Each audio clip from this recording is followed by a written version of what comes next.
യാതൊരു ബലവും കൊടുക്കാതെ ഇടിയപ്പം എങ്ങനെ പിഴിഞ്ഞെടുക്കാമെന്ന് നമുക്ക് നോക്കാം. ഇതുപോലൊരു സാധനം മതി. ഇതിൻ്റെ സൈഡിൽ ചിരകാനുള്ള ഓപ്ഷനും ഉണ്ട്.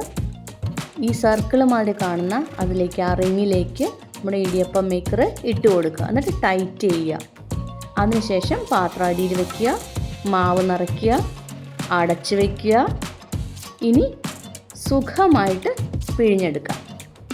ഇടിയപ്പം പിഴിയുമ്പോൾ കൈവേദനയുള്ളവർക്ക് ഇത് വളരെ യൂസ്ഫുൾ ആട്ടോ. ഇത് ആമസോണിലും ഫ്ലിപ്കാർട്ടിലും ഒക്കെ കിട്ടും കേട്ടോ. എത്ര സ്മൂത്തായിട്ടാണ് വരുന്നതെന്ന് നോക്കിയേ.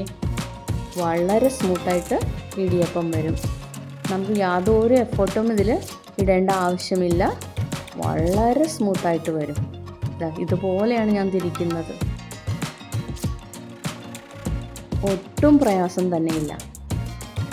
പ്രായമായ അമ്മമാർക്കൊക്കെ യൂസ്ഫുൾ ആട്ടോ. Thank you.